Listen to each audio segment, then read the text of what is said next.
Banyak orang yang jika mendengar kata kemenyan, persepsinya langsung ke urusan mistis, horor, dan supranatural. Padahal, jika Anda adalah orang yang tumbuh besar di kalangan tradisi Jawa, pasti akan menyaksikan kebiasaan orang Jawa yang sering membakar kemenyan, baik untuk berdoa, mengusir bau ruangan, mengusir nyamuk, sampai merokok tembakau, juga dicampur kemenyan agar asapnya wangi. Sejak orang sekarang mulai mengenal ilmu aromaterapi, ternyata diketahui bahwa aroma kemenyan mempunyai efek menenangkan, tapi sekaligus meningkatkan konsentrasi, serta memiliki efek untuk meningkatkan daya tahan dan kesehatan tubuh manusia. Kemenyan bagi orang Yahudi serta orang Yunani dan Romawi juga disebut olibanum, dari bahasa Arab al-lubban. Mereka menggunakan kemenyan untuk kegiatan berdoa dan upacara. Bagi orang Kristen juga sering digunakan untuk berdoa. Bahkan disebutkan ketika Yesus lahir, diberikan 3 buah persembahan oleh 3 raja dari timur, berupa emas, mur, dan kemenyan. Kemenyan di zaman Nabi dan Salafus Soleh juga menjadi bagian dari beberapa ritual umat Islam. Nabi Muhammad SAW dan para sahabat sendiri sangat menyukai wangi-wangian, baik yang berasal dari minyak wangi hingga kemenyan. Sebagaimana disebutkan di dalam berbagai hadis al-lubban yang sering digunakan Nabi untuk wewangian di rumah, merupakan kemenyan dari jenis pohon Boswellia serrata, sejenis pohon gaharu yang bisa tumbuh di iklim Arab. Kemenyan banyak dihasilkan di semenanjung Arab dan diperdagangkan ke seluruh Timur Tengah, Eropa, sampai dengan Asia sejak 5.000 tahun yang lalu. Kemenyan yang dari Indonesia, khususnya Jawa, memiliki karakteristik aroma lebih kuat dengan tekstur resin lebih keras dibanding dengan yang tumbuh di Arab Selatan, Yaman, India, Cina, dan Afrika. Kualitas kemenyan yang bagus itulah dalam sejarahnya Ibnu Sina pernah merekomendasikan kemenyan dari Jawa ini untuk bahan penambal gigi. Makanya di Arab dikasih nama pembeda Lubban Jawi. Jawi itu bukan hanya merujuk tanah Jawa saja sebenarnya, tapi Bani Jawi, sebutan kuno bagi bangsa Nusantara. Perdagangan kemenyan dari Nusantara atau Lubban Jawi teridentifikasi sampai ke Mesir sejak kurang lebih 5.000 tahun yang lalu.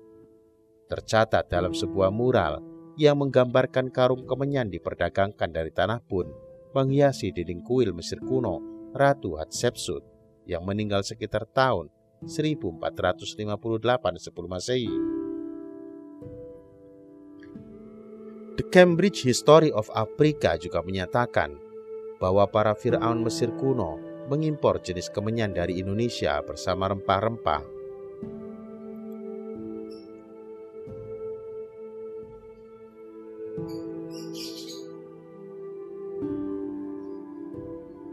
Kemenyan yang diimpor, terutama dari Jawa ini, berasal dari getas Tyrex, nama Latin pohon kemenyan atau gaharu. Kemudian, mengimpor juga kemenyan dari Arab yang jika dicampur dengan kemenyan Jawa akan menjadi bahan baku balsam untuk mengawetkan jenazah Fir'aun. Di Yunani, kemenyan seringkali disebut dengan nama olibanum. Sedangkan Lubban Jawi bergeser jadi Banjai, kemudian Gum Benjamin, dan sekarang orang Eropa biasa menyebutnya benzoin. Dalam ilmu kimia, untuk membedakan dengan benzoin, nama kimia senyawa hidroksiketon, kemenyan diberi nama resin benzoin atau Styrex benzoin. Jadi, jika Anda menggunakan wewangian, parfum atau aromaterapi, atau obat-obatan yang mengandung bahan berasal dari resin benzoin, maka ketahuilah itu adalah kemenyan. Seperti yang terjadi di Milan, Italia, Daniela Roche Andrier meramu benzoin styrax oil atau minyak kemenyan menjadi parfum kelas dunia dengan nama nomor 11 Queer Styrax yang diluncurkan melalui House of Prada dengan harga yang sangat mahal.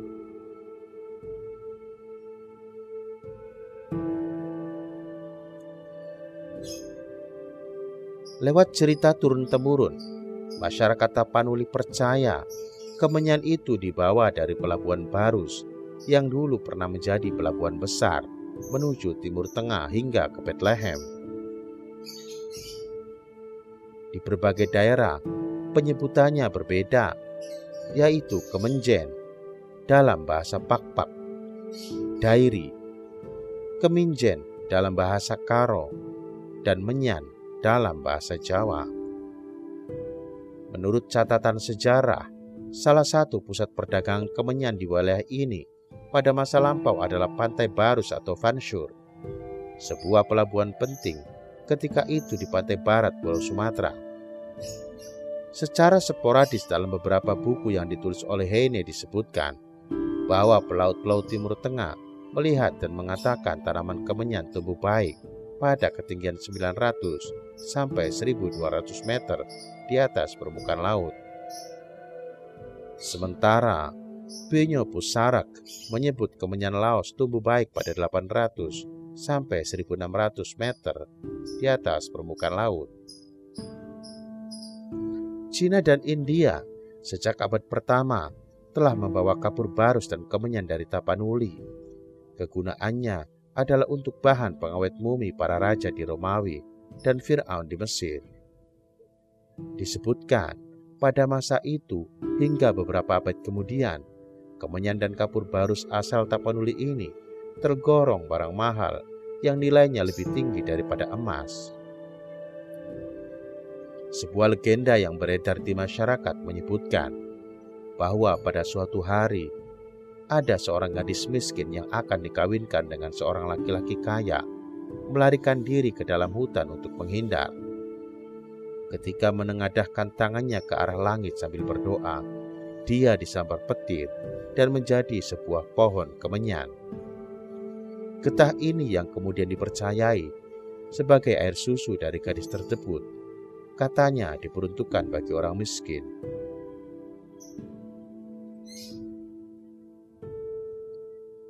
Pada zaman dulu, sebelum ke kebun, biasanya petani mempersiapkan ditak, yaitu beras yang ditumbuk bersama gula aren dan kelapa. Mereka berdoa sebelum memakannya, supaya pohon kemenyan dapat menghasilkan banyak getah.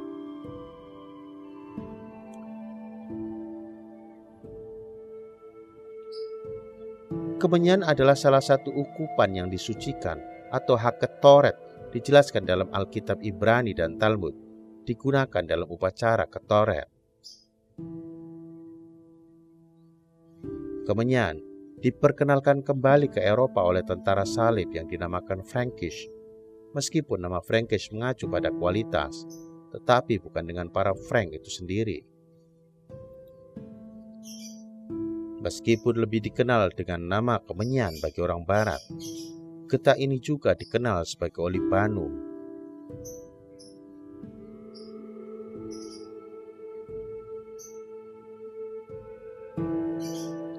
Sejarawan Yunani bernama Herodotus yang akrab dengan kemenyan dan mengetahui bahwa kemenyan dipanen dari pohonnya di Arab Saudi bagian selatan.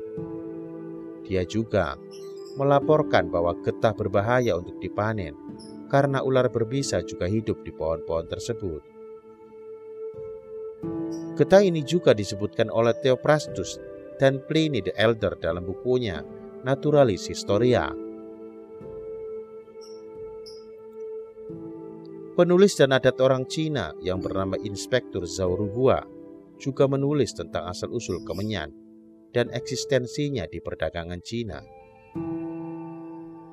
Demikian kisah tentang kemenyan yang tidak hanya digunakan oleh orang Indonesia, khususnya oleh orang-orang Jawa, Tetapi kemenyan juga sudah mendunia sejak lama. Demikian kisah untuk hari ini. Sampai jumpa di edisi selanjutnya. Salam Meduluran.